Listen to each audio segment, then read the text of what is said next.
Today on the Bandrew Says podcast, we're going to be talking about YouTube updating their priorities again, Tim Cook giving a big middle finger to Google, Facebook, etc., and a whole lot more, so go ahead and stick around.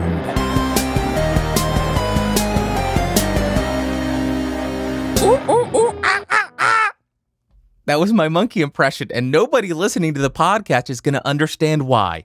Only those watching the video version will understand. But greetings, Earthlings! Welcome back to episode 142 of the BSP. My name is Bandrew. This is what I says. Like always, there are timestamps in the show notes and description, so you can skip around and save a couple of minutes. But if you got the time, I would very much appreciate you checking out the entire episode. Two quick side notes. If you want to check out all the different versions and episodes of the Bandrew Says podcast, you can find all that at bandrewsays.com.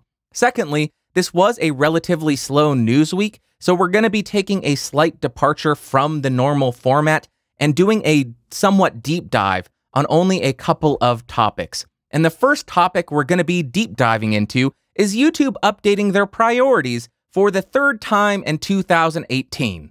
Now, the first thing that Susan Wojcicki focuses on is an Article 13 announcement, and Susan stated that if this article passes in the EU, it could lead YouTube to only host content from large content creators.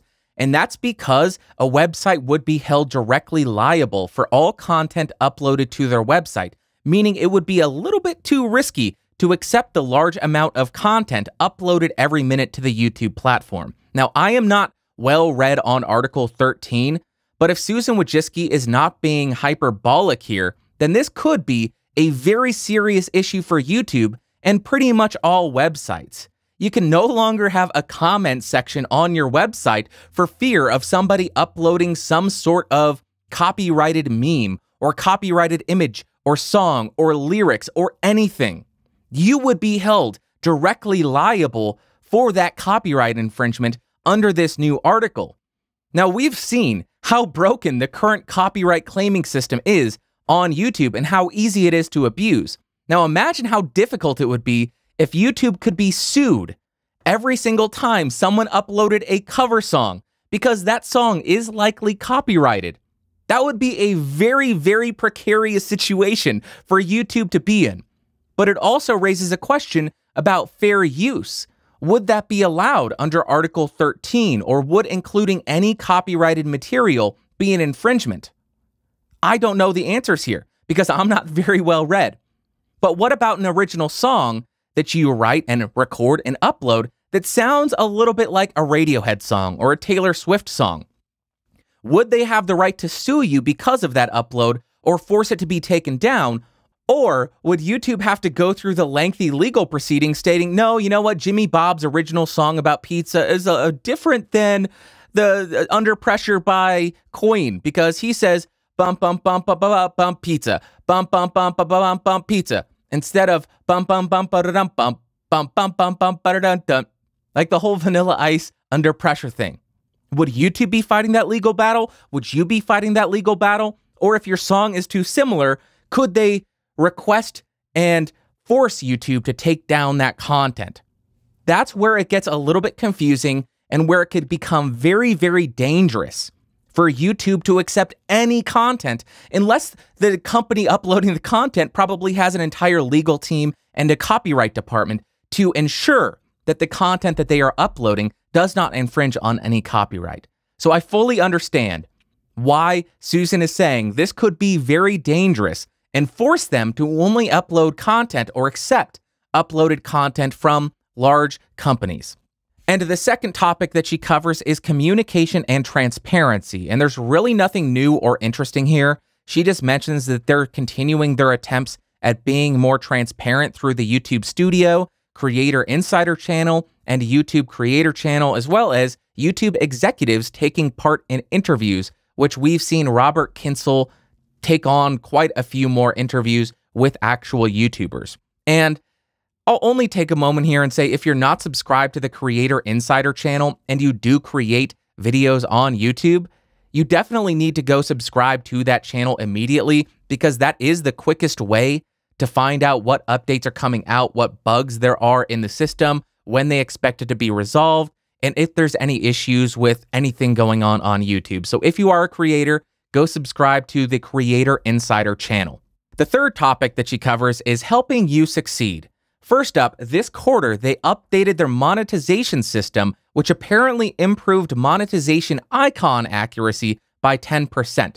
Now, I am not sure if this means they improved the accuracy of actual monetization or not, but based on the release, only the icon's accuracy has improved by 10%. So maybe you used to have a demonetized video, but it was showing as monetized.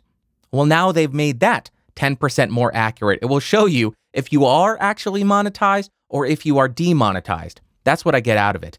But they also found that the self-certification of monetization to be rather successful and plan to expand broadly in 2019. That was a mouthful and very difficult to say. The self-certification of monetization. That's a tongue twister. But if you're unfamiliar with what this is, they were rolling out a feature where when you upload a new video, they would give you a questionnaire to fill out to help determine if your video is advertiser friendly and you should be monetized, or if there is some kind of controversial content and you should be demonetized for that video. And I guess they found that it was somewhat successful, and they're going to be rolling it out to more people in 2019. And lastly, in this section, they have expanded channel memberships to channels with 50,000 subscribers and above, and that will be coming to more channels. And on that note, if you want to support this podcast or my reviews on the Podcastage channel, you can now become a member of the Podcastage channel, and I will throw a link in the description and show notes. Wink! Just a little self-promo there, little shameless self-promo. The next area, giving people more ways to engage. Video premieres are now available for all creators, and if you're unaware of what premieres are, they essentially turn your video release into a live experience. For example, you could post a community post saying, hey, stop by at 8 p.m. EDT, my new video is coming out. Then people would come to the premiere URL, and there would be a live chat, and people would watch the video together, and you could get super chats and all of that. But I do want to include a little bit of a disclaimer here, and I have seen multiple creators come out and say that premiering your video has killed their organic reach for that video, and because of that, the video ultimately flopped. But on the other hand, I did see someone, I believe it was Epos Vox, come out and tweet and say that he had done 5 previews, 4 of them did well, and only 1 flopped. So I just wanted to include that disclaimer because if you do have this feature, test it out. Don't go all in on it saying every video is going to be a premiere. Test out 1 or 2 or 3, see how it affects the reach of that video, see if it improves the reach, see if people like it, and then if they do and it doesn't kill your video, maybe consider doing more. But I think it's important to remember, not every single video is premiere worthy. If I were to do a premiere for every single one of my reviews, that would not work. Maybe once a month when I have a big project coming out, maybe my best USB microphones ever, that would be a premiere worthy video. So don't just dive in and say, all of my videos are premiere worthy. Not the case. Next, she talks very briefly about YouTube Giving, which is a way to send money that you earn directly to charity, but that's currently still in beta and we don't have a full rollout date. And then lastly, in this section, she talks about the new gaming destination, which has a gaming creator on the rise, which will be used to highlight a gaming creator. And then they mention that the standalone gaming app is going bye-bye. And I think this is good news for gamers and bad news for Twitch, because YouTube is desperately trying to eat Twitch's lunch, and they're just being such a tremendous Cheryl. They are being the worst version of Cheryl that there is. Hey, we like what you're doing, we're going to steal that. And they are really trying to eat into Twitch's market. And just a quick side note, if you are watching the video version of this podcast, that wonderful rendition of Cheryl is compliments of Newsy Reel. Good old Newsy Reel, aka the host of the Luke Who's Talking podcast. Anyways, moving on. The next topic area is tightening and enforcing our policies. And the only thing that Susan really focuses on here is news. And they have met with a bunch of news organizations and experts in the field, and they're establishing a fund to give money to established news organizations to make sustainable video. Now, I do want to note that I understand why YouTube is doing this, and it's because YouTube has been getting a lot of heat for all the conspiracy theory videos on their platform and the fact that they have been getting recommended. But I view this as a sign of the times of what's to come on YouTube. What I mean by that is we may start to see this same approach start to bleed out into other arenas on YouTube, for instance, like review channels. And I could see them making a perfectly justifiable argument here. The content, the research, the journalistic integrity that you do and have as an independent content creator just won't be able to compete with the larger established organizations. So we're going to go ahead and create a fund and give money to those large organizations to make YouTube a more trustworthy and reputable place. I could absolutely see them doing that, using the revenue made by the independent content creators to subsidize the big guys to come on and make the big money follow them. I could 100% see that happening. Or maybe I'm just being a little bit too hasty with my criticism because this last topic may prove everything that I just speculated to be wrong. And the last area is learning and education. YouTube wants to focus more on education, and they are investing $20 million in YouTube Learning, which is an initiative to support education-focused creators and expert organizations that create and curate high-quality learning content on YouTube. And I'll go ahead and link the form to fill out if you want to be considered for some funding. And I would love to hear from you guys in the comments down below. Do you think I should submit to get some funding from the YouTube Learning? Do you think Podcastage is educational enough to justify me submitting for that? Or would that just be a little bit sleazy? Anyways, they're also launching a learning channel that has tutorials, DIY videos, and a range of education content. And like I said, I'll go ahead and link the full blog post from Susan Wojcicki, as well as the learning submission form if you want to be considered for some of that funding. All around, I think there are a lot of good things in here, which I pointed out in the discussion of each of these topics, but I also think there's a lot to be concerned with. But there's a lot to be concerned with on YouTube at all times, so nothing has really changed here. But that's the deep dive of the change in priorities from YouTube. Now, we got a couple pieces of Apple news. The first one, Apple has blocked Gray Key with the iOS 12 update. Apple completely blocked Gray Key's ability to crack users' PIN numbers or brute force them. If you're unaware of what Gray Key is, it's essentially just a box that law enforcement agencies could buy. They would plug in the Lightning port to this box, and it would brute force that password, gaining them access to whatever user's phone they want to get access to. But with the iOS 12 update, they have completely blocked that. And with this fix, Gray Key is only able to access metadata like file sizes. So Apple has completely blocked this, and very good job, Apple. Thank you very much for considering what you're doing. Meme review. It's not a meme review. Whenever I start clapping, I just think of that. Next story. Tim Cook's speech at a privacy conference. This one was awesome. I watched it 2 times all the way through. And I'm going to be doing a lot of reading because he covered a lot of stuff here. I'm going to try to keep it short and sweet and just hit the main topics. But I will link the entire video, which I believe is 23 or 24 minutes. So first, I do want to point out that I understand that Tim Cook is at this conference representing Apple, and it is intended to bolster Apple's reputation, but I still do think that a lot of what he said holds weight and is very valuable. But I do want to start by sharing something that Tim Cook said when referencing the commoditization of data. We should not sugarcoat the consequences. This is surveillance. And my God, that is so right on the money. Good job, Tim Cook and your speechwriters. That is right on. But the entire keynote focuses around one general idea: Apple advocating for a comprehensive federal privacy law in the United States. And Tim Cook gave an outline of 4 essential rights that should be included in this legislation. Right 1, the right to have personal data minimized, meaning companies should challenge themselves to de-identify data or not collect it in the first place. Right 2, the right to knowledge. Customers should have the right to know what data is being collected and what it's being collected for. 3. The right to access. Companies should recognize that data belongs to users, and we should all make it easy for users to get a copy of, correct, and delete their personal data. And 4. The right to security. Security is foundational to trust and all other privacy rights. I agree with this 199,000%, and I am sure that nobody watching or listening is at all surprised by that.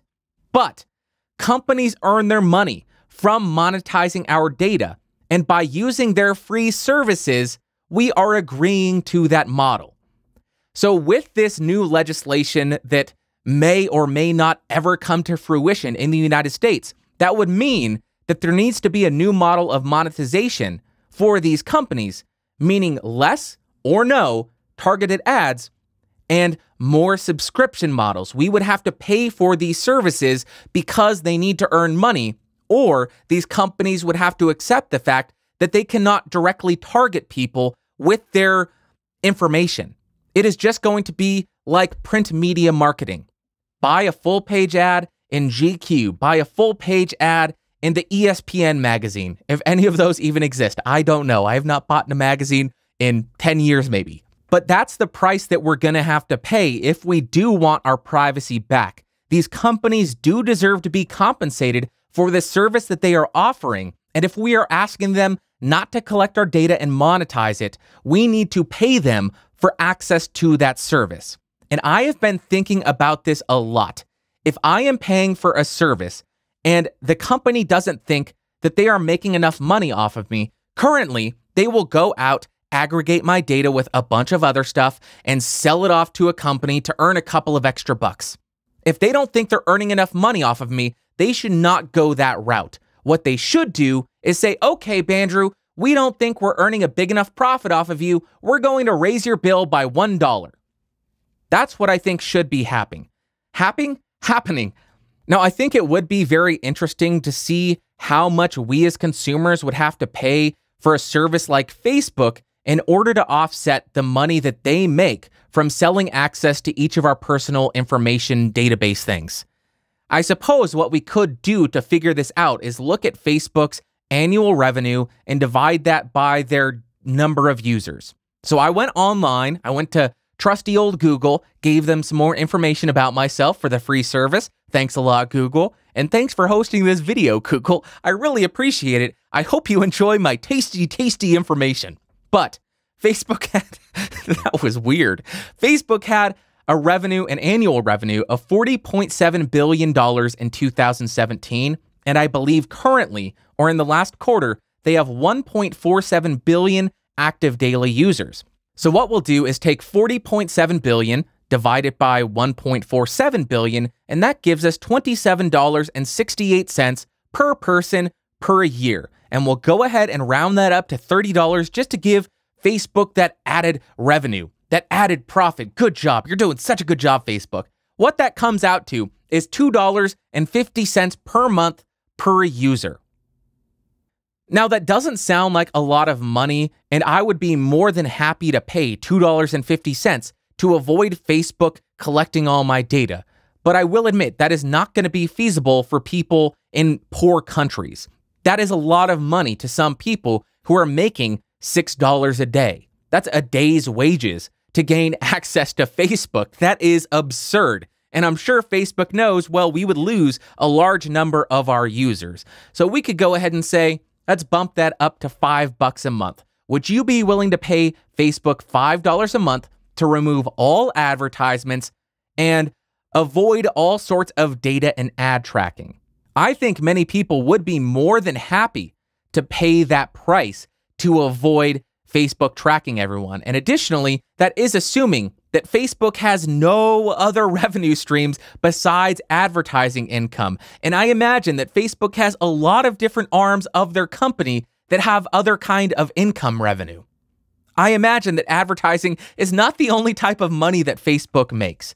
But that is a complete side story and diatribe that's not really directly related to the story or the speech that Tim Cook gave. He's talking about legislating data collection and privacy and security. Let's go down that road, and I will give each and every one of you in the United States a very good reason to double up your tinfoil hat. Currently, not only do corporations collect, aggregate, and monetize our information, but so do our states. That is right. Our states will sell our information to get a little bit of extra revenue. I did a very quick Google search, and within the first couple of lines, I saw that Texas, North Carolina, and Ohio were 3 states where the government is selling your data.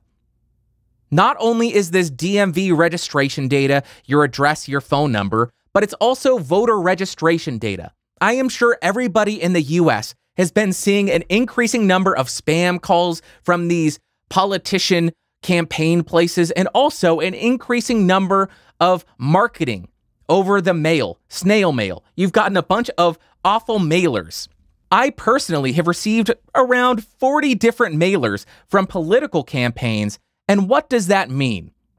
There's a strong possibility that 40 campaign offices in my state have a database with my personal information stored in it, my address, my phone number, my voting history, my registration, everything about me. And what are the odds that all 40 of those political campaign offices have proper security in their systems? It's probably not very likely. So that information is much more likely to be leaked, released, or hacked. It is a very dangerous precedent to set, or a very dangerous situation to be in, to say, hey, 40 people, 40 offices, here's a bunch of very sensitive information. Do with it what you will. That is not a good situation to be in. So not only does regulation need to be put into place to limit corporations from collecting and selling our information, but it needs to be put in place to limit states from selling our information. Now, I'm fully aware that states can't stop collecting our information because it is required for licenses and voter registration, but there should be a strict ban on the selling of your citizens' information. We're paying you taxes. Is that not good enough? Are you not entertained? What is going on? I know I'm clipping. I don't even care. That's insane. We're paying you taxes. You serve us. We are not just a money-making option for you. You should be serving us. I don't know why I keep hitting my hand. I am clipping the microphone. I am sorry. I'm fully aware that this entire segment has not had any humor or anything in it. So I'll end this by reading into a single line of Tim Cook's speech to maybe add a little bit of humor to your day, although it won't be that humorous. And in order to find this little bit of humor, let's head to the Conspiracy Corner. Okay, when Tim Cook was talking about how our data is weaponized against us, he gave an example of how we are served increasingly more extreme content to, I guess, make us more aggro, make us more aggressive, and make us more outraged. Tim Cook then provided an example. He said, if green is your favorite color, you may find yourself reading a lot of articles or a lot of videos about the insidious threat from people who like orange. But Bandrew, where's the conspiracy? That makes no sense whatsoever. I'm going to go ahead and speculate that this is not just arbitrary selection of colors. I am going to speculate that Tim Cook is saying green for people who enjoy marijuana and the legalization of marijuana, and orange for Trump supporters. I know it's ridiculous, but it's possible. People who do like the legalization of marijuana probably don't get along very well with those who support Donald Trump. I know it's BS. It's complete BS. I just wanted to end on something a little bit humorous and absurd to add some levity to the situation. Let's get out of here. All right, the next piece of news comes from Facebook, and this is a fun one. Facebook is adding music to people's profiles. That's right. Do you all remember MySpace days where you would go to somebody's page and they would have Elliott Smith playing on their profile, or they would have Bring Me the Horizon, and you would say, oh, this person seems sad. This person's deep. They're an artist. Well, that's coming to Facebook. They're going to let you add songs to your profile on Facebook. And I will just end this very brief story by saying, you know what? I am going to guess that this is the beginning of the end for Facebook. They continuously add these features that clutter up people's profiles, and that is what drove people away from MySpace to Facebook, which was very clean, very streamlined, and there wasn't all this garbage that would slow down somebody's browsing experience and make every page look and sound different. That's all I got there. The next thing, we got a new product, kind of. Logitech capture software is launched in beta. So Logitech just launched a beta piece of software called the Logitech Capture, and this is currently only compatible with Windows PCs if you use the C920, C922, or Brio 4K, which are Logitech's webcams. They're higher-end webcams, and it essentially allows you to create two scenes in the software from different sources like a webcam or capturing your desktop or an application. And this can then function as a virtual webcam. So if you're calling someone on Skype, you can set your camera input as this Logitech Capture software output, and then you could jump between the scenes in the Capture software. So you would be able to share your desktop, walk people through a tutorial, or any number of things like that, which I think is pretty cool. I think this software as a whole is a pretty cool new thing that Logitech is rolling out, and it could be pretty useful for live streamers or people who do a lot of video calls. The one thing I do want to say is I don't think this can do anything that OBS can't do. OBS can probably do everything that this software does and do a lot more and become a lot better. The only thing I can think of that I don't think OBS can do is virtual camera routing. So if you are looking for a virtual camera router and you use a Windows PC and you use one of those 3 cameras, check this out. I'll link the blog announcement in the show notes. Next up, we got what I have been testing and the Sennheiser MKH416. This concludes the run of the Sennheiser MKH416 on the Bandrew Says podcast for now. And I would love to hear from each and every one of you what you thought of this microphone. Did you love it? Did you hate it? I personally found it to be very, very clear. There's lots of clarity. It is boosted in the high end. It gives you that very airy, very open sound, and it makes it very easy to understand what I am saying, but it also makes it very easy to hear all my mouth noises. So if I did not have RX7 and the D-mouth noise or D-mouth click, it would be significantly worse, and I have been running that on every single podcast. I also really like the proximity that this thing gives me. It really beefens up my wussy voice. But what do you guys think of it? Do you like it? Do you hate it? Thoughts in the comments down below. And lastly, before we jump into the What You Had to Say and Ask Bandrew segment, I want to share my thoughts on the PewDiePie versus T-Series debacle, the battle between corporations and independent content creators. First off, if you don't know what this is, PewDiePie is an independent content creator, and he is currently the most subscribed to channel on YouTube with 68 million subscribers. And then T-Series is seemingly a corporation from India that produces videos and uploads stuff every single day, and they are about to surpass PewDiePie with 67,500,000, something like that, subscribers. So it's a very close race. Now, the reason that I believe this matters is I view this as another indicator of the changing tides on YouTube. I believe that we've all seen the increase in corporations coming in and getting recommendations on trending on the front page, like talk shows, record labels, BuzzFeeds, all of these very corporate content creators, what we'll call them. Then you have PewDiePie, some Swedish dude who lives in England, who records in his spare bedroom with a camera and a microphone, and he sends it to his friend, who he pays, to edit his videos and upload it. That is the almost definition of complete independent content creator. He does not have any corporations really pulling the strings saying, you know what, we can make a lot more money by doing this. He doesn't have that. He is just a standalone entity doing whatever the hell he wants. T-Series, on the other hand, very corporate. Now, I do believe that we will see more and more push from YouTube for these corporate content creators to grow on the platform and to become the dominant channels, because that's where they're going to make the most amount of money. And if that does happen, It's going to be a very sad day where YouTube essentially abandons what has made it what it is for more money, which I do understand to some extent because they are a corporation and they need to turn a profit. But it's just sad that this beautiful website, this platform that was just independent, just this punk mentality, has slowly transformed into some corporate money-grubbing entity. It's sad, but it makes sense. I should note that I don't think as soon as PewDiePie is passed in subs that everything is going to change.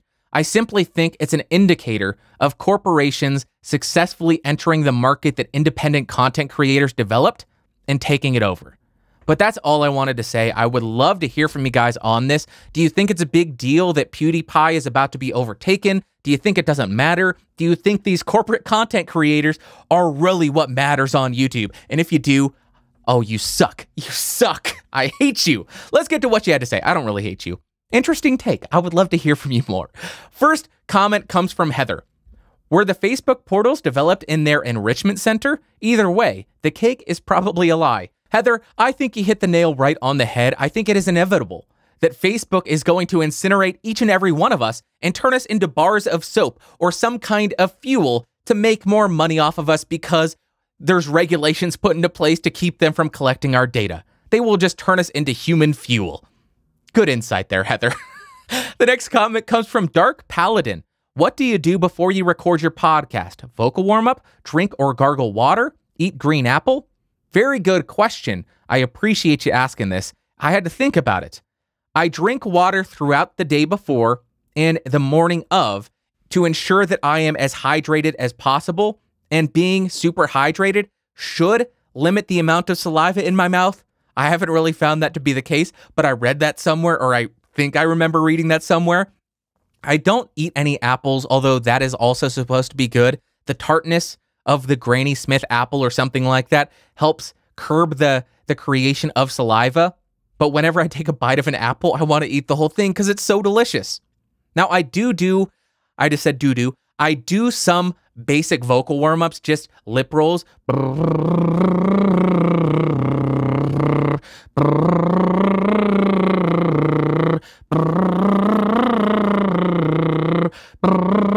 Like that. And that just wakes up my voice. I've been forgetting to do this, but I try to do tongue rolls around my lips to wake up my tongue and help me be a little bit more articulate. And then I do a couple of breathing exercises, which don't really help that much. I've lost all the lung capacity that I had when I played trumpet. It is all gone. But that's what I do in general. For all the podcasters or broadcasters out there, I want to pass this question off to you. Maybe we could get some really useful information on how to prepare for a podcast. So what do you do to prepare your voice for recording? Do you do lip rolls? Do you do breathing exercises? Do you do mum, mum, mum, mum, mum, mum, mum, mum, mum, mum, mum? What do you do to ensure that your voice is going to be in the correct state for recording for long periods of time? I would love to hear from you in the comments down below. And the next comment comes from Martin. He says, hello, Bandrew. I bought an Audio-Technica AT2035 XLR microphone, and I would like to hook it up to my Samsung S9 telephone and use the recorder app. As the mic needs phantom power, I connected it to my Scarlett Solo, then connected the Solo to my phone with the provided Samsung USB adapter.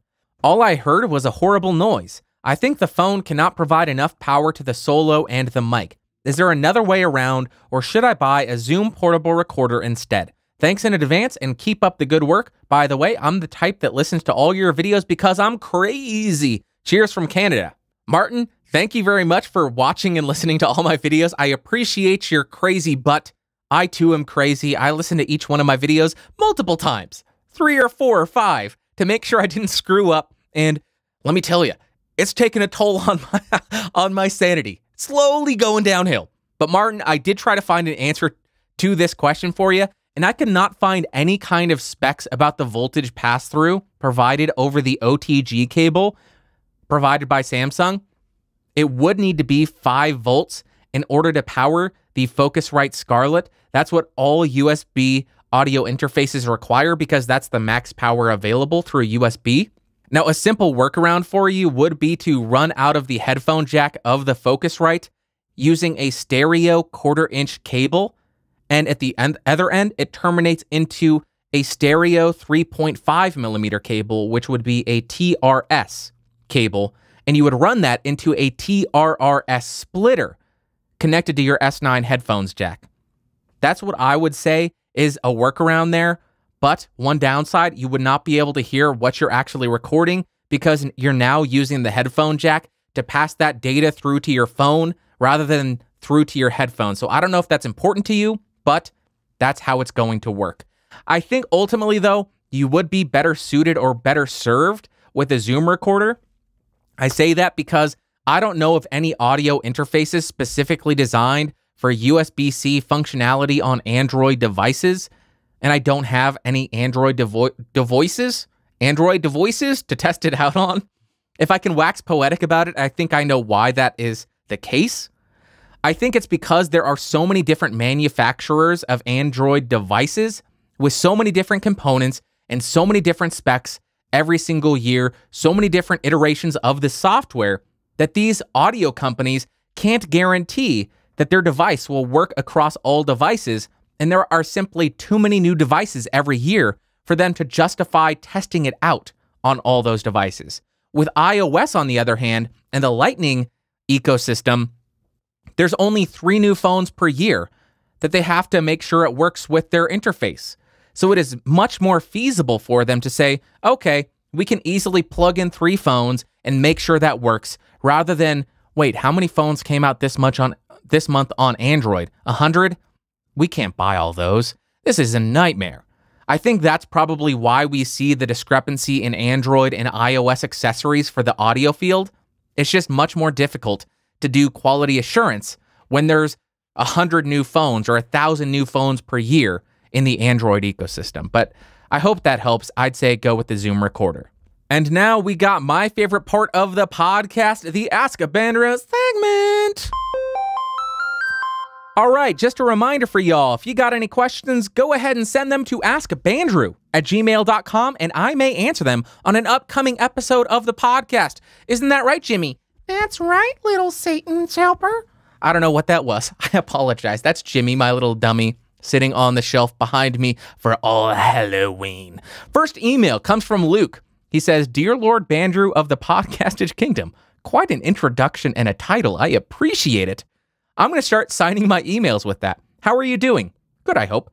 Last week, you mentioned you'd like some more non-tech questions, so I've got one for you. The other day, I was in the mall and saw a snazzy blue suit in the window of the menswear store, and it got me thinking, should I have a suit in my wardrobe? My job does not require me to dress up in such attire, but what if I have some sort of event I've got to go to, like maybe your wedding? Do you think every modern gentleman should have a suit in their wardrobe? And if so, what do you think would be a reasonable price to spend on something that you may wear once a year? $300 or $500 or maybe even more? Cheap off the shelf or something more tailored? What are your thoughts? Regards, Luke." Sir Luke. King Luke. Jester Luke. I don't know what your position in the Podcastage Kingdom can be. Maybe we should start doing that in the Podcastage Discord server. Thank you very much for the great question. Words are so hard today. The great question. The noise. I don't know what is happening, but I am doing very fine and very well. Thank you for asking, Luke. I do have a few questions to ask you in return to help you determine if it's a good idea to spend money on a suit. First off, how frequently have you needed or do you anticipate needing a suit? How much does your weight fluctuate? You don't have to tell me. I don't want to know, but that's a question. And are you job hunting or do you plan on interviewing for a job anytime soon? The reason that I'm asking these questions is if you've never needed a suit and you don't anticipate needing a suit, I don't see much point of just going out and spending $300 or $500 on a suit just to have one sitting in a closet for maybe 2 or 3 years and you never take it out. Don't do that. What I would recommend is maybe when you do get an invitation to a wedding, you're not going to get notified 2 days before. You're probably going to have a 6-month heads up that the wedding is going to happen. So once you get that invitation, let that act as the trigger to start shopping for a suit. Now, the reason that I ask how much does your weight fluctuate is because if you jump up 2 sizes, jump down 5 sizes, jump up 7 sizes or 3 sizes or 2 sizes, and that constantly happens, it may be smarter to just rent a suit for an event, unless you go to multiple events per year. What I mean by that is, if you go to 8 events per year, and every time you rent a suit, it costs $200, let's say. That ends up being, what is that? How many events did I say? 8? That would be $1,600. That's a lot of money. But if you were to buy a suit, maybe you could get a nice tailored suit for $300 or $500. I went to a wedding. I did not opt to buy the suit, but somebody did. $500 for a nice tailored suit. That's not out of the ordinary. In that case, it would make a lot of sense. But if you go to 1 event per year and your weight and your size fluctuates quite drastically, it may be much smarter to go ahead and just rent a suit for each of those events, so you don't have to pull the suit out, realize, oh, it doesn't fit me, got to spend another $500 to get a new suit.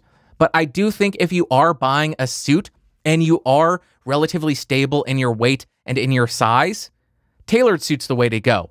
Everybody who does own a suit should probably go with a tailored suit just because it looks so much better. You look classier. You look a lot classier. But moving on, a third consideration is job interviews. This is going to help you determine when you need a suit and what type of suit you should get for other situations. What I mean by that is, if you are job hunting, absolutely you need a suit, go buy one. Now, it doesn't matter if in your job, it's going to be okay to wear jeans and sandals and a t-shirt. That doesn't matter. When you go into a job interview, you need to be dressed to impress, so you should be wearing a suit regardless of what the corporate dress code ultimately is once you get the job. You need to dress to impress them.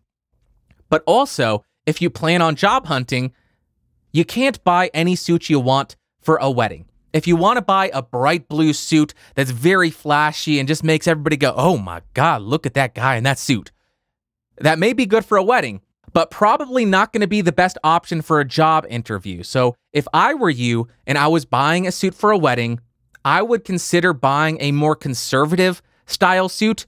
What I mean by that is not like a bright red suit saying, oh, I love conservatism. No, a less flashy suit, a less eye-popping suit, something that's like, oh yeah, that guy looks like a classy gent, rather than a bright blue suit. Now, on that note, if you do want a super flashy suit for a wedding, absolutely rent one, unless you go to a lot of weddings or you go out to bars and you dress up in a suit like Barney from How I Met Your Mother. But other than that, I do think everybody should own a suit, but I don't think you should just go out and buy one for the sake of buying one. I think you should wait for an event in your life to justify that purchase and buy the suit so it will last you multiple years. Don't buy one that's super tight and tailored if you grow a lot and shrink a lot. Buy one that will grow with you and shrink with you if you do that, or buy one that's just high quality, but tailored suits, they just look so much better. I hope that helps. I feel like I got rambly, but thank you very much for the question. Next email comes from Alexis, and it is very long, so I will just summarize. Alexis has an Apogee Duo, or he had an Apogee Duo, which is Firewire, but it's not compatible with his new 2017 iMac. He got a Behringer UMC 404 HD, but it kept having connectivity issues. He asks, should I buy a mixer or an audio interface for music? And he has 4 monitors. What would I recommend in the $200 to $400 price range? Alexis, very, very good question. First question you had, mixer or interface? If you are a musician, I almost always recommend interfaces over mixers, and that's because mixers typically only record a stereo track to your computer, meaning if you have 4 XLR inputs on your mixer, that's all going to be mixed down to a single left-right recording. You're not going to have individual tracks for each of those inputs. Audio interfaces, on the other hand, will have the ability to record each of those XLR inputs into a separate DAW track. So you will have the versatility. You will have the ability to manipulate each of those microphone inputs or instrument inputs separately, when with the mixer, you're really stuck with what you bake into the recording because you just got 4 inputs onto a single stereo track. Now, the second question that you have is an interface that connects 4 monitors. As far as the stuff that I have reviewed, the only one I think has that functionality is the Arteria Audio Fuse, which is $600, so that's out of your range. But it has 2 sets of stereo monitor outputs, and it allows you to A/B compare them. The other interfaces I've used, I don't think they have those. I did do a little bit of Googling, and I believe these will offer that functionality. You may want to do a little bit more research because I didn't do a deep dive on them. And also, I have not tested them. I cannot vouch for them. The first one is the M-Audio M-Track 8X4M, which is $300. And it does look like it has 2 sets of stereo monitor outputs as well as an A/B comparison function on there. And the second one is the Mackie Big Knob Studio 3X2, which is $200. And this is marketed more as a monitor control system, but on the back, it is a USB interface and it has 2 XLR ports. So it may have the ability to take XLR microphones or one of your turntables. So that's my recommendation. Check out one of those because I do 100% recommend audio interface, but I haven't tested those. And you may want to do a little more research on those 2 devices. But I hope that helps, Alexis. Great email. And the final email comes from Frank. He says, "Good evening, Bandrew. I dropped you a comment on your video for the Arrow. However, I don't know how frequently you get to your comments, and I'm in a bit of a pickle. I just picked up the Arrow after watching your video, and I know you mentioned Discord was rather a pain in the A to set up. However, I went ahead and snagged it anyways, and figured that's what Loopback is for. Unfortunately, I am having 0 luck getting this thing to work in Discord, and could really use your assistance. Here are the steps I have taken so far. Set up console and got my channel strips dialed in. Open Discord and set input and output to UA Thunderbolt. Okay. Installed Loopback. Set up a Loopback going from UA Thunderbolt to Discord.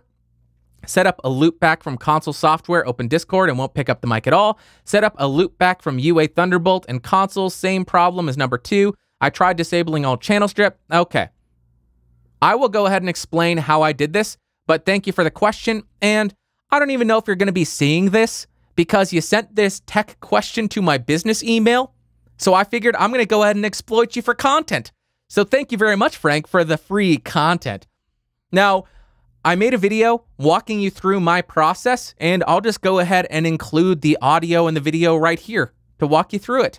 Okay, so right here is my console setup and my signal chain for the Shure SM7B, which is what I am currently using. I'm running this through a FET head into the Universal Audio Arrow. I'm using the Neve preamp, and then I am running that into the 1176LN to capture any very fast transients, and then ultimately that goes into the LA2A just to smoothen it out and give it that musical type of compression.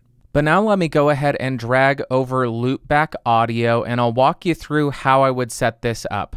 So first, we're going to create a new virtual device in Loopback Audio. We'll go ahead and title this Discord Test.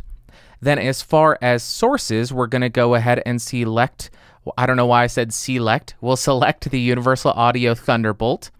Now, this is where it gets a little bit interesting, and I was actually confused initially.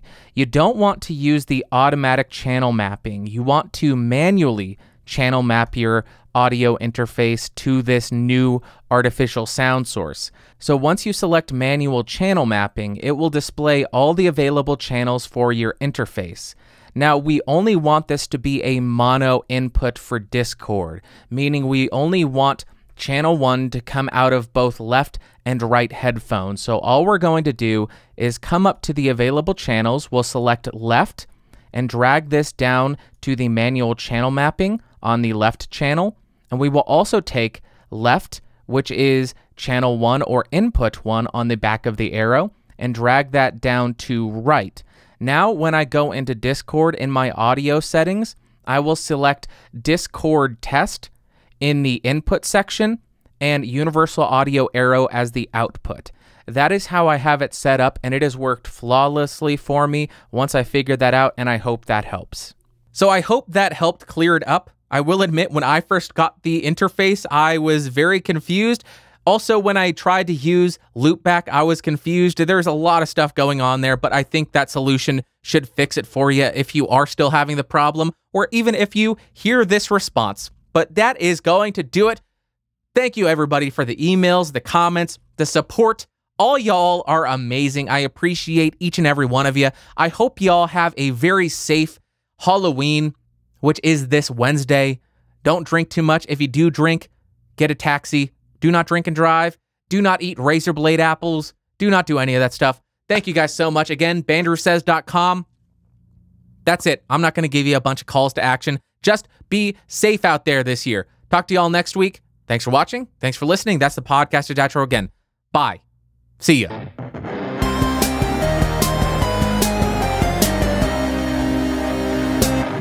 This has been a Geeks Rising production, your executive producer of Bandrew Scott. For more information, head over to www.geeksrising.com.